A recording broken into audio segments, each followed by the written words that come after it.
Classmate ആണത്ര classmate ഒക്കെ പഠിച്ചു കഴിയുമ്പോ തീരും. പിന്നെ അവരവർക്ക് അവരവരുടെ വഴിയാ. പഴയ ക്ലാസ്മേറ്റുകളെ തിരക്ക് വിളിക്കുന്ന കുറെ എണ്ണം ഉണ്ട് മനുഷ്യന്റെ സ്വസ്ഥത കളയാൻ.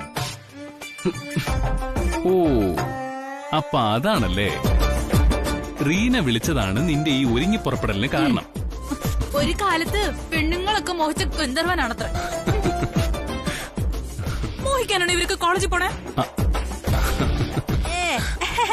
അങ്ങനെ ഇപ്പൊ ചിരിച്ച് തള്ളണ്ട, ഞാനും വരുന്നു.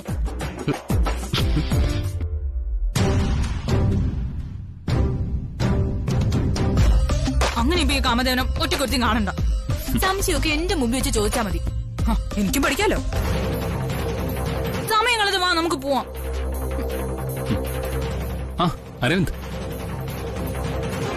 അരവിന്ദ് നീ എന്താ വല്ലാതിരിക്കുന്നെ? സമാധാനം ആയില്ല എല്ലാവർക്കും. കളിച്ച് കളിച്ച് കളിയിപ്പ കാര്യമായി. നീ എന്താ ഈ പറയുന്നത്?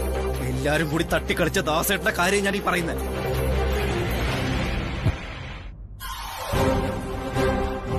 ദാസേട്ടൻ എന്ത് പറ്റി? ദാസേട്ട് ബോധം പോലും ഇല്ലാതെ തൃച്ചംബരത്തിന് മുറ്റത്ത് കിടക്കുമായിരുന്നു.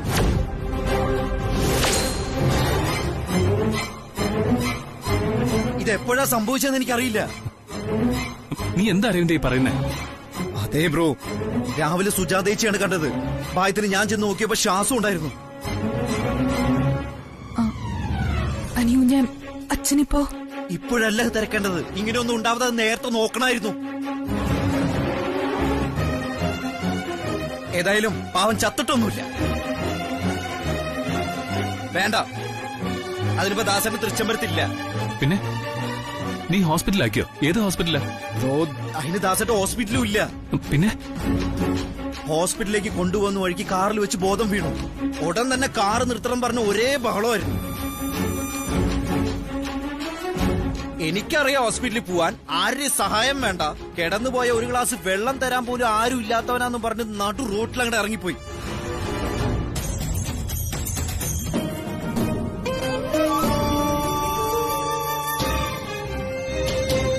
അമ്മേ, ഉണ്ട ചോറിന് നന്ദി കാണിക്കാൻ വേണ്ടി സ്വന്തം മക്കളെ പോലും വേണ്ടെന്ന് വെച്ച ആ മനുഷ്യന്റെ ഒരു തുള്ളി കണ്ണുനീര് പോലും ഈ തൃച്ചംബരത്ത് വീണ പിന്നെ ഏത് ദൈവത്തെ വിളിച്ചാലും എത്ര പുണ്യാഹം തെളിച്ചാലും ആ പാപത്തിൽ നിന്ന് മോചനം ഉണ്ടാവില്ല ഇവിടുത്തെ ഒരു ജീവൻ.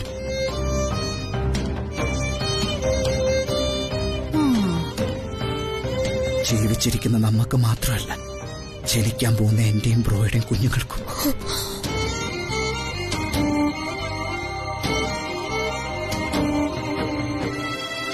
അമ്മ അതാണ് പറന്നുപോയെ. അമ്മ അതാണ് പറന്നുപോയെ.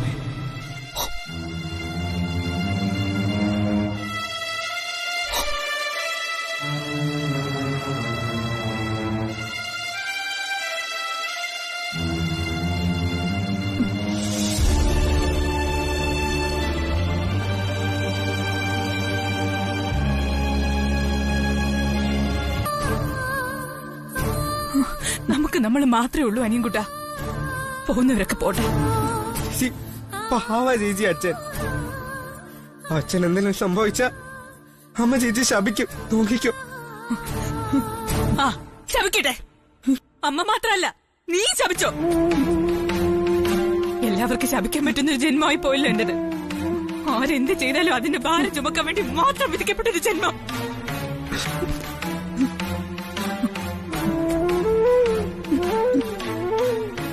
ചേച്ചി, എനിക്ക് എന്റെ അച്ഛനെ കാണണം ചേച്ചി. എന്റെ മുമ്പിൽ നിന്ന് മാറിപ്പോയിക്കോണം. അവന്റെ ഒരു അച്ഛൻ മാറി നിൽക്കണം. മക്കളെ വേണ്ടാത്ത അച്ഛനും മക്കൾക്ക് വേണ്ട.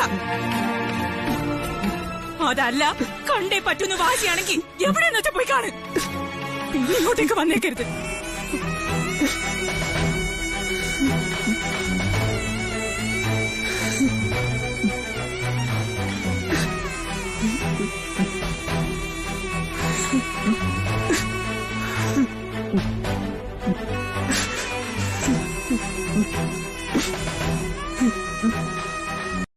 ദാസേട്ടാ, ദാസേട്ടന്റെ മാനസികാവസ്ഥയ്ക്ക് എനിക്ക് മനസ്സിലാവും. പക്ഷെ ഇതൊരൽപ്പം കൂടിപ്പോയി ദാസേട്ടാ. അമിത വിധേയത്വത്തിന്റെ പേരിൽ കാട് കയറി ചിന്തിക്കുന്നതുകൊണ്ട് ഈ ഒരു മാനസിക പിരിമുറുക്കത്തിലേക്ക് ദാസേട്ടൻ എത്തിയത്. അത് ദാസേട്ടന്റെ കുഴപ്പമാണെന്ന് ഞാൻ പറയുന്നില്ല. ദാസേട്ടനിലെ സത്യസന്ധനും വിശ്വസ്തനുമായ മനുഷ്യന് അങ്ങനെ പറ്റൂ. ദാസേട്ടൻ എന്ത് പറഞ്ഞാലും ഞാൻ കേൾക്കും. അത് പുതിയ ബന്ധം സ്ഥാപിച്ചതിന്റെ അർഹതയിലല്ല, പണ്ട് എന്നെ തോളിലേറ്റിയതിന്റെ കടപ്പാടിൽ.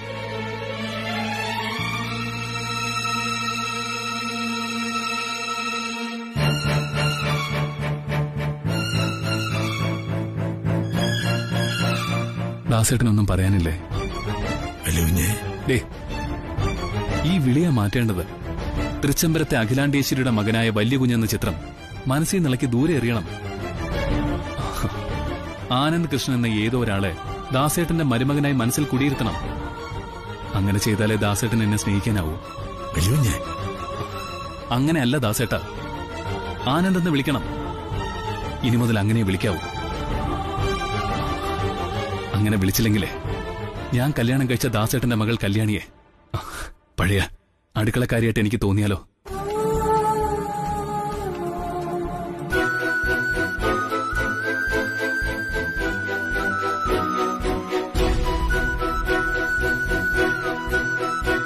എന്താ, നിനക്ക് ഓൺലൈൻ ക്ലാസ് ഒന്നും ഇല്ലേ?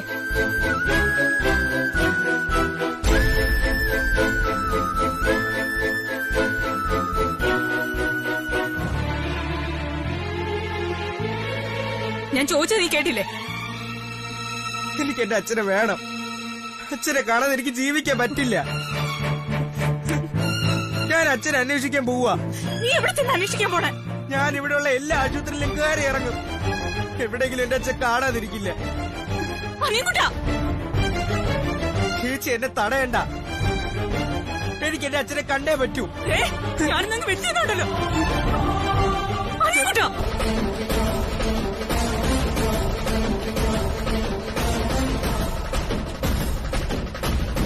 അഖില, അങ്ങനെ പറഞ്ഞു പോയാൽ കഴിയില്ല നിനക്ക്.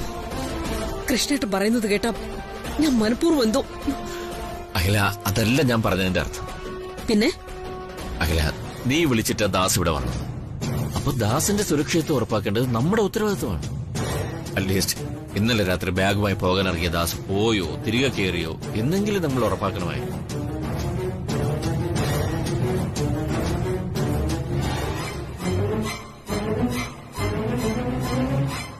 ഇനി കൂടുതൽ ആലോചിക്കാനില്ല. നീ വാ, നമുക്ക് ദാസിനെ ഒന്ന് അന്വേഷിക്കാം. ശരി, പോകാം. വാ.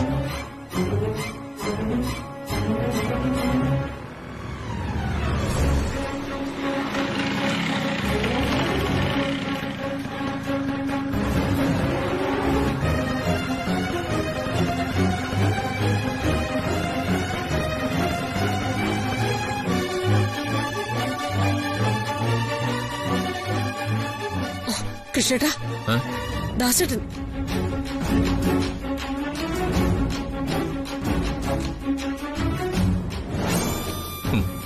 ദാസേ, ദാസ് എന്തായി കാണിച്ചത്? എന്തെങ്കിലും സംഭവിച്ചിരുന്നെങ്കിലും? സംഭവിക്കട്ടെ. നഷ്ടപ്പെട്ട വിശ്വാസം വീണ്ടെടുക്കാൻ മരണം ചിലപ്പോൾ നല്ലൊരു ചങ്ങാതിയാവും. ദാസേ, മരണം നഷ്ടമല്ലാതെ മറ്റൊന്നും സമ്മാനിച്ചതായിട്ട് കേട്ടിട്ടില്ല ഞാൻ. ദാസിന് എവിടെ വേണമെങ്കിലും പോവാം, തടയാൻ ആരും ഉണ്ടാവില്ല. പക്ഷേ വിളിച്ചു വരുത്തിയവരോടൊന്നും പറയാമായിരുന്നു. കൃഷ്ണേട്ടാ, അങ്ങനെ ഇഷ്ടം പോലെ ഇറങ്ങിപ്പോവാനാണെങ്കിൽ ആരും ഇവിടെ നിൽക്കണമെന്നില്ല. തോന്നും പോലെ ഇവിടുന്ന് ഇറങ്ങിപ്പോവാൻ തൃച്ചംബരം സത്രമൊന്നുമല്ല.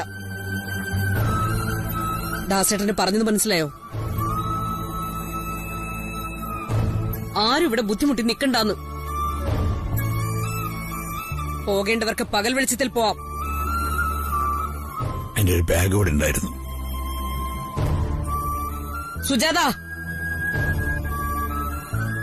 മാഡം, ഇദ്ദേഹത്തിന്റെ ഒരു ബാഗ് അകത്ത് കാണണം. പോയി എടുത്തിട്ട് വാ. ശരി മാഡം.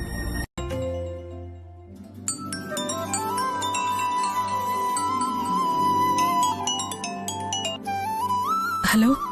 ഹലോ കല്യാണി, ദാസേട്ടൻ ആഹാരം കൊടുത്തോ? കല്യാണി,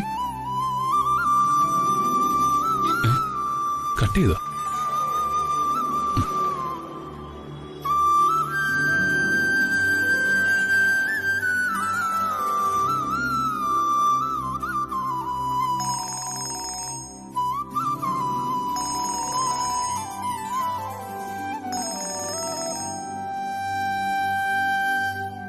ഹലോ. ദാസേട്ടാ, ഞാൻ ആനന്ദ്. ദാസേട്ടൻ ആഹാരം കഴിച്ചോ? കഴിച്ചു ഞാൻ. വയറ് നിറയെ കഴിച്ചു. എന്റെ സുധ വെച്ച് വിളമ്പിത്തരുന്ന രുചിയുണ്ടായിരുന്നു ആഹാരത്തിന്.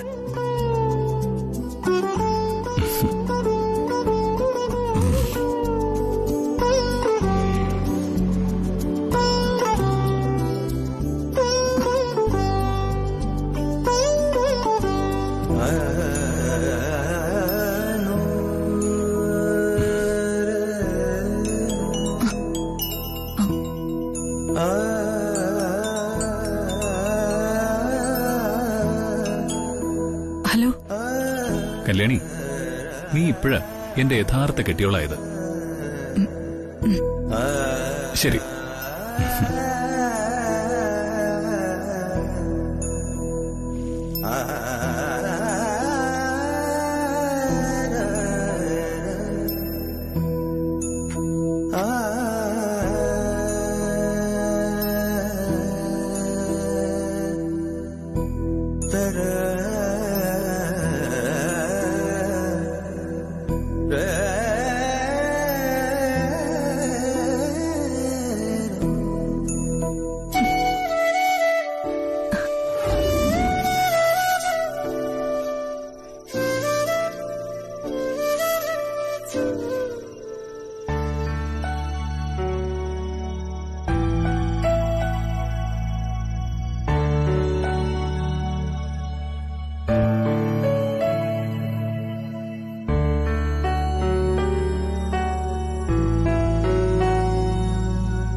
അച്ഛാ, അങ്കിൾ അവിടെ ഇല്ലെന്ന് തോന്നുന്നു. ഇവിടെ ഇല്ലല്ലോ.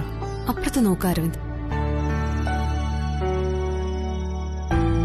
ഈ ടെറസിലുണ്ടാവോ?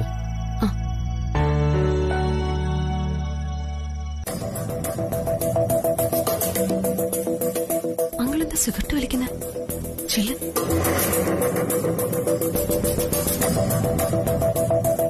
അച്ഛാ, അച്ഛനെന്താ സിഗരറ്റ് വലിക്കുന്നത്? ഇതെന്താ അങ്കിള് പതിവില്ലാത്ത ചില ശീലങ്ങളൊക്കെ? പതിവുള്ളതൊന്നും അല്ലല്ലോ ഇപ്പൊ തൃച്ചംബരത്ത് നടന്നുകൊണ്ടിരിക്കുന്നത്.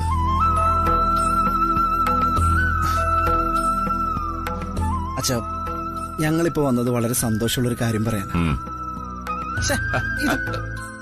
അരവിന്ദ്, എന്തോ നന്ദന, നീ തന്നെ പറഞ്ഞ അച്ഛനോട്. അങ്കിളെ, യൂണിവേഴ്സൽ അസോസിയേഷൻ കമ്പനി ഇന്ത്യയിൽ ലോഞ്ച് ചെയ്യുന്നു. അവർ ആനന്ദ് ഗ്രൂപ്പ് ഓഫ് കമ്പനിയുമായി ടൈപ്പ് ചെയ്യാൻ റെഡിയാണെന്ന് ഞങ്ങൾ അറിയിച്ചിട്ടുണ്ട്. Very good. അത് വളരെ നല്ല കാര്യമാണ് മോനെ. നമുക്ക് അതുമായിട്ട് മുന്നോട്ട് പോകാം. എഴുതി തള്ളിയതൊക്കെ തിരുത്തി എഴുതേണ്ടി വരുമോന്നാണ്. അല്ല, എന്നെ എഴുതി തള്ളിയതാണ് അമ്മ. അരവിന്ദ്, ഓരോരുത്തരുടെ ജീവിതത്തിൽ മാറ്റം ഉണ്ടാക്കുന്ന ഓരോ വ്യക്തികളുണ്ടാകും. അത് അമ്മയോ അച്ഛനോ സുഹൃത്തോ അധ്യാപകനോ ഒക്കെ ആവാം. പക്ഷേ നിന്റെ കാര്യത്തിൽ അത് ഈ നിൽക്കുന്ന എന്റെ മരുമകളാ.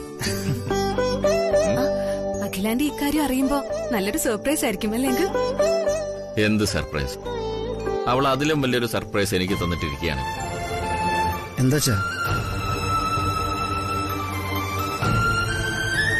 അവൾ ദാസനോട് ഔട്ട് ഹൗസ് തിരികെ എഴുതി കൊടുക്കാൻ ആവശ്യപ്പെട്ടിരിക്കുകയാണ്. അനിയൂട്ടാ, നീ ഈ ചായ കൊണ്ട് അച്ഛന് കൊടുക്ക്.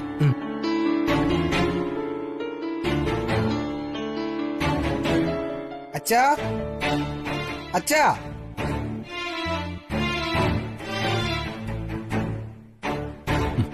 അച്ഛനെ ഇവിടെ ഒന്നും കാണുന്നില്ല. പിന്നീട് എവിടെ പോയി?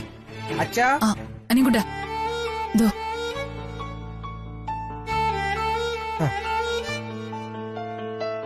അച്ഛാ ചായ.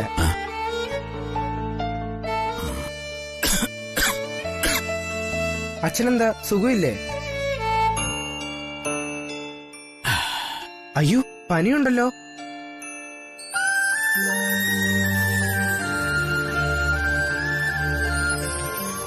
എന്തുപറ്റി?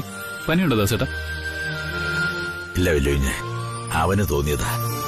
തോന്നിയൊന്നുമല്ല, നല്ല പനിയുണ്ട് വല്യുഞ്ഞെ. നോക്കട്ടെ. ചെറിയ ടെമ്പറേച്ചർ ഉണ്ട്. ഒരു പാരസെറ്റമോൾ കൊടുത്താൽ മതി. അതൊന്നും വേണ്ട വലിയ.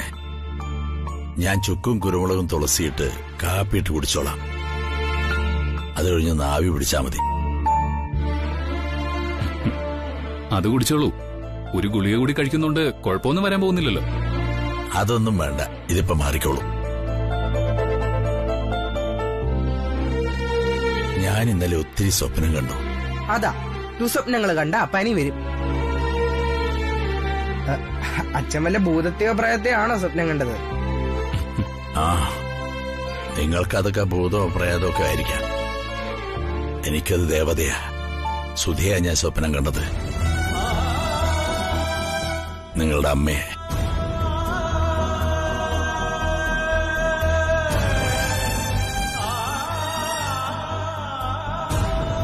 അവൾ ജീവനോടെ കൺമുമ്പിൽ വന്നു നിന്നതുപോലെ.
അല്ലടേച്ച, ഈ 11-ാം തീയതി എന്ന് പറയുമ്പോ ശരി ഇളയച്ചനുണ്ടാവുമല്ലോ.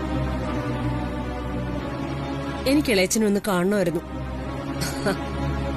ശരി ഇളയച്ച, ഞങ്ങളെത്താം. ശരി.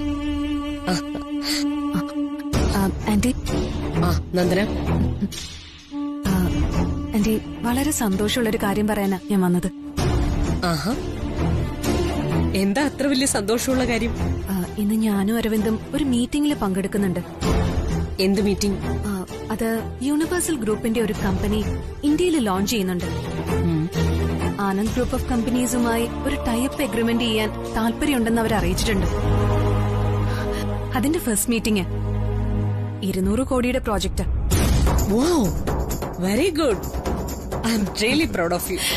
Thank you aunty. പക്ഷേ ലോഞ്ച് ചെയ്യുന്ന കമ്പനി നമ്മളുമായിട്ട് ടൈപ്പ് ചെയ്യണമെങ്കിൽ അവരൊരു കണ്ടീഷൻ വെച്ചിട്ടുണ്ട്. കണ്ടീഷനോ? എന്ത് കണ്ടീഷൻ? ആനന്ദ് ഗ്രൂപ്പ് ഓഫ് കമ്പനീസിന്റെ ബ്രാൻഡ് അംബാസിഡർ ആയിരുന്ന കല്യാണിയെ തന്നെ ബ്രാൻഡ് അംബാസിഡറായി വെക്കണം.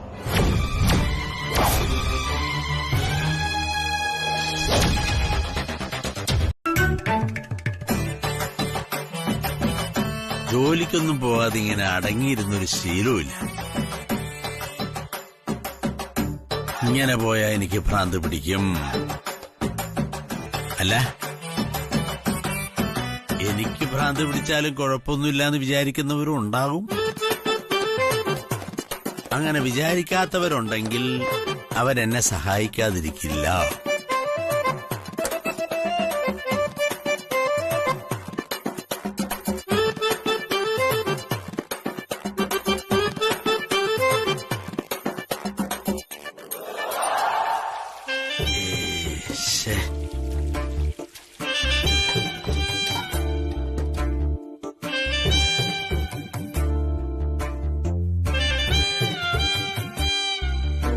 ഇനിയിപ്പ എന്ത് ചെയ്യും?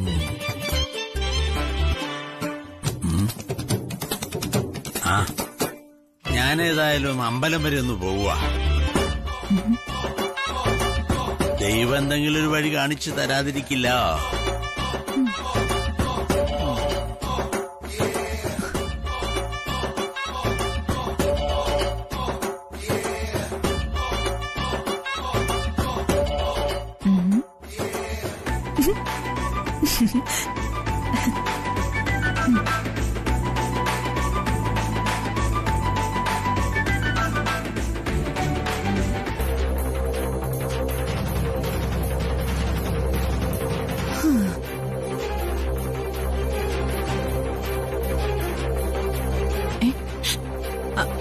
ഹലോ, ഒന്നവിടെ നിന്നേ, ഒന്നിങ്ങ് വന്നേ. എങ്ങോട്ടാ യാത്ര? അമ്പലത്തിൽ പോവാണ് മാഡം. ഓ, ക്ഷേത്ര ദർശനത്തിന് പോവല്ലേ ദാസ് മഹാരാജാവ്? എന്നാ തേരിലാകാമായിരുന്നല്ലോ യാത്ര. കുറച്ച് അകമ്പടിക്കാരെ കൂടി കൂട്ടാമായിരുന്നു. പരിഹാസം കൊള്ളാം. പരിഹസിക്കുന്ന ആളുടെ ബുദ്ധിസ്ഥിരതയിൽ സംശയമുള്ളതുകൊണ്ട് എനിക്കത് ഏക്കില്ല. ഓ, വിശ്വസ്തനായ സേവകൻ തൃച്ചംബരത്തെ വിശിഷ്ട അതിഥിയായി. ഓച്ചാനിച്ചു നിന്ന് തറവാട്ടിലെ മൂത്ത ബന്ധുക്കാരനുമായി. മകളെ കൊണ്ടുവന്ന അടുക്കളക്കാരിയാക്കി തൃച്ചംബരത്ത് ചെറുക്കന്റെ പുറകെ മകള് കറങ്ങുന്നത് കണ്ട് അതൊരു പുളിങ്കൊമ്പല്ലേന്ന് കരുതി കണ്ണുടച്ച് നിന്നും കൊടുത്തു.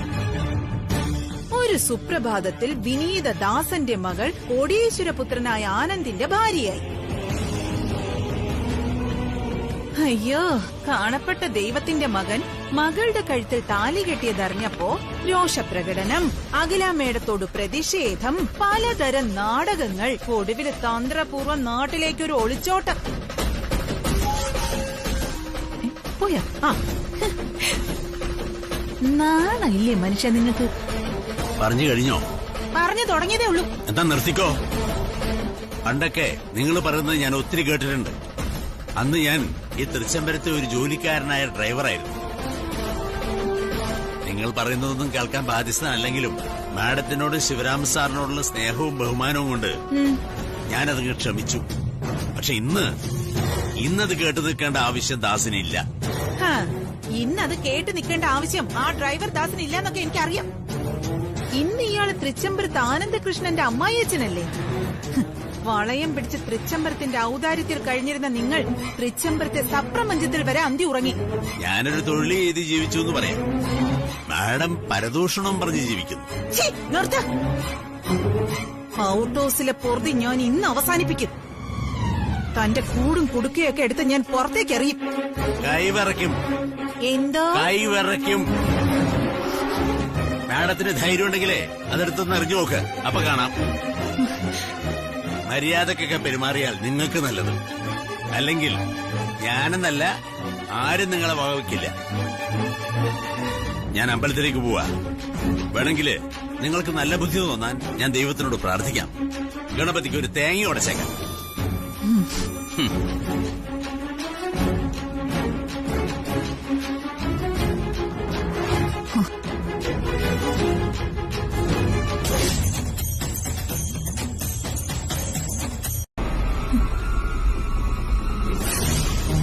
നിങ്ങളെ ഇവിടെ നിന്ന് ഒഴിപ്പിക്കാൻ അഖിലേച്ചിയുടെ കൽപ്പനയാ. അതാ ഞാൻ നടപ്പിലാക്കുന്നത്.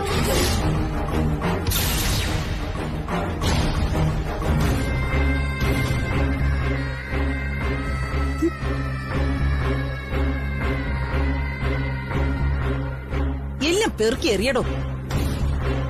നിങ്ങൾ കാണിക്കുന്നത് ശരിയല്ല മാഡം. വീട്ടിൽ കയറി വന്ന് അക്രമം കാണിക്കരുതെന്നാണ് ഞാൻ പറയുന്നത്. അയ്യോ, അച്ഛൻ എന്റെ പുസ്തകങ്ങളെ.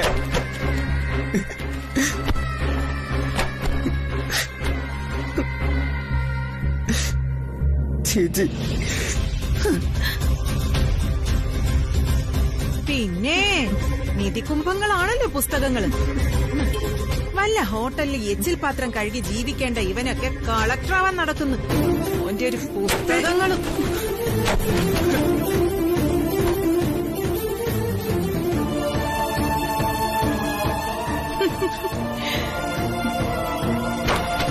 നിർത്തടാ.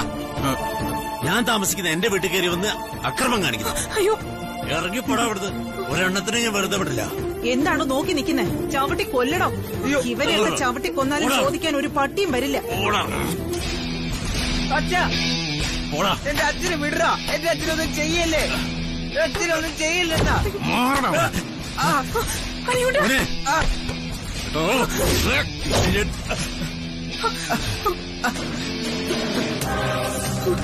അച്ഛ നമുക്ക് ഇവിടുന്ന് പോവാ അച്ഛ. എനിക്ക് പേടിയാവുന്നു. ദോ, എല്ലാം കൂടി കൂട്ടിയിട്ട് കത്തിക്ക്. ശരി മേഡം.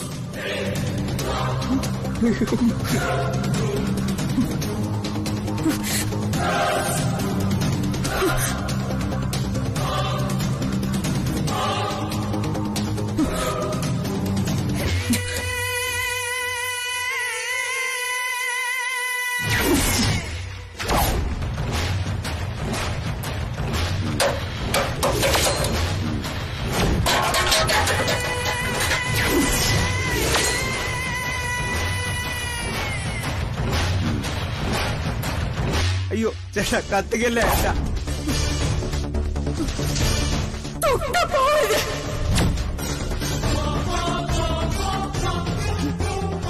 എന്റെ അച്ഛന്റെ ദേഹത്ത് തൊട്ടാ കൊന്നുകളയും ഞാൻ എല്ലാത്തിനെ.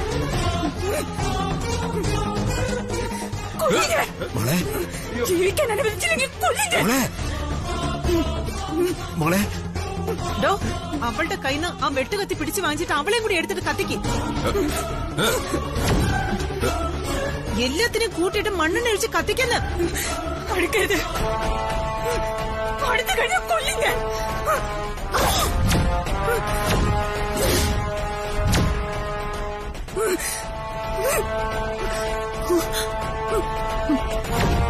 നിർത്ത്.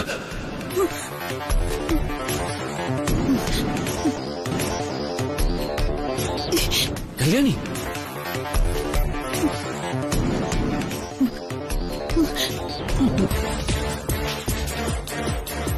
ദാസ്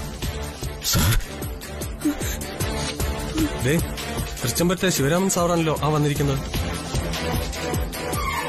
നീയൊക്കെ ആരാടാ? അതെ ശിവരാമേട്ടാ, അഖിലേച്ചി ഔട്ടോസ് ഒഴിപ്പിക്കാൻ പറഞ്ഞപ്പോ ഞാനേ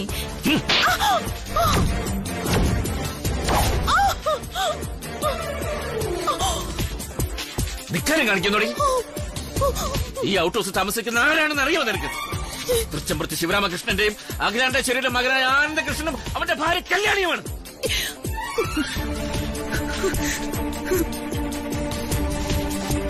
എല്ലാത്തിനുപരി ഞങ്ങളുടെ പ്രിയപ്പെട്ട ദാസിന്റെ വീടാണ്. അതെ അതെ, അഖിലാണ്ടേശ്വരി പറഞ്ഞിട്ട് തന്നെയാ ഞാൻ കുടി ഒഴിപ്പിക്കാൻ വന്നത്. അഖില അങ്ങനെ പറയില്ല. അഖിലേക്ക് ദാസത്തെ പറഞ്ഞ കൂടെ പുറപ്പാണ്, അറിയോ നിനക്ക്?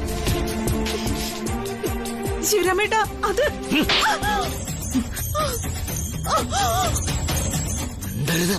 പൊക്കോളാം എന്റെ മുമ്പിൽ നിന്ന്. ശാപം പിടിച്ച ജന്മം. തെരുവ് ഗുണ്ടകളെ കൊണ്ട് വീട് ഒഴിപ്പിക്കാൻ വന്നിരിക്കുന്നു. നീ ആരടി? പൂരാൻ ദേവി. ആ പ്രമാണം എടുക്ക. ഔട്ട് ഹൗസ് ഇപ്പോഴും ദാസേട്ടന്റെ പേര് തന്നെയാ. അത് വിലയാധാരമായി കൊടുത്തതാ, തീറാധാരം. അത് തിരികെ ചോദിക്കുന്നത് ഈ ലോകത്തെ ഏറ്റവും തരം താഴ്ന്ന പ്രവൃത്തിയാ.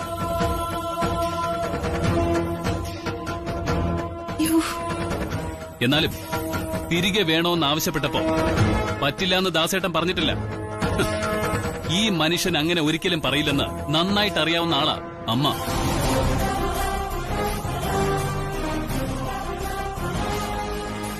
പറഞ്ഞത് പാലിക്കാതിരിക്കാനും കൊടുത്തത് തിരികെ വാങ്ങാനും അമ്മയ്ക്ക് നല്ല മിടുക്ക് തന്നെയാ. സമ്മതിച്ചു. അത് ഈ പാവത്തിനോടാവരുതായിരുന്നു. കാരണം വന്നു കയറിയ കാലം മുതൽ അമ്മയുടെ ആജ്ഞാനുവർത്തിയായി അനുസരണയോടെ നിന്നിട്ടേ ഉള്ളൂ. അന്നും ഇന്നും എന്നും. അതിന്റെ ഉപകാര സ്മരണയാ ഈ പ്രമാണവും ആ ഔട്ട് ഹൗസും.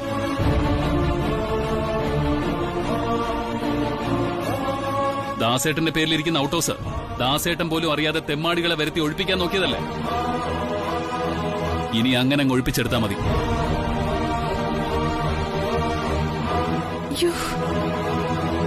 അല്ലെങ്കിൽ പ്രൗഢിയും അന്തസ്സും മുറുകെ പിടിക്കുന്ന അമ്മ കോടതി വിധിയിലൂടെ തിരികെ വാങ്ങട്ടെ. കണ്ണുകെട്ടി കയ്യിൽ ത്രാസുമായി നിൽക്കുന്ന നിയമദേവതയുടെ ഏത് തട്ടാണ് താഴ്ന്നതെന്ന് നമുക്ക് അപ്പ കാണാം.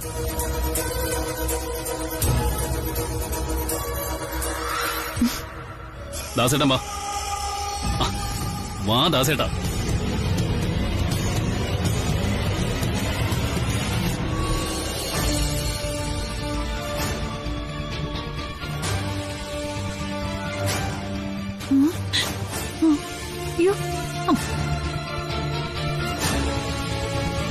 അഖില, അമ്പലങ്ങൾ തോറും കയറിയിറങ്ങി നടന്നിട്ടും സമാധാനം കിട്ടുന്നില്ല അല്ലേ? സ്നേഹിക്കുക എന്നത് ഒരു കഴിവാണ്. സ്നേഹിക്കപ്പെടുക എന്നത് അതൊരു ഭാഗ്യമാണ്. എന്നാൽ സ്നേഹം നിലനിർത്തുക എന്ന് പറയുന്നത് അതൊരു വലിയ ഉത്തരവാദിത്തമാണല്ല.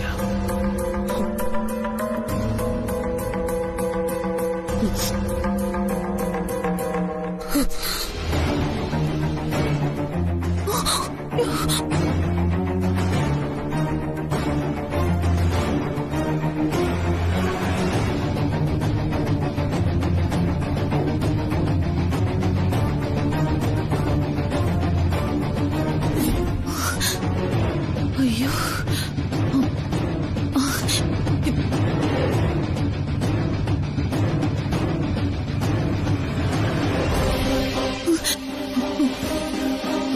വിലാസിനി,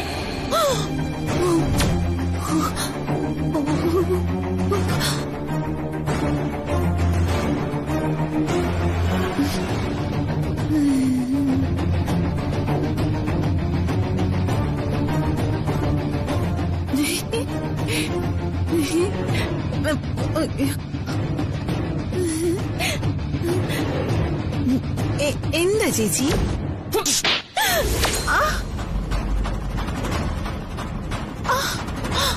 നിന്നോട് ആരാ പറഞ്ഞത് ഔട്ട് ഹൗസിൽ ചെന്ന് നെറുകേട് കാണിക്കാൻ? ആരാ അതിനുള്ള അധികാരം തന്നത്? ചേച്ചി, ചേച്ചിയുടെ അനുവാദത്തോടെ അല്ലേ ഞാനത് ചെയ്ത? ഞാൻ പറഞ്ഞെന്നോ?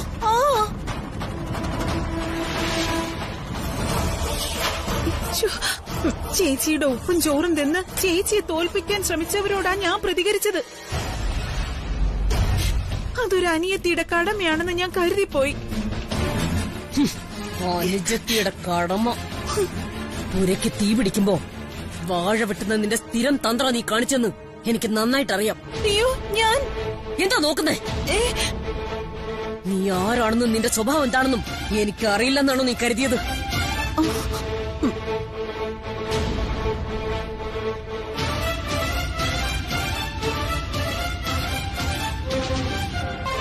നീ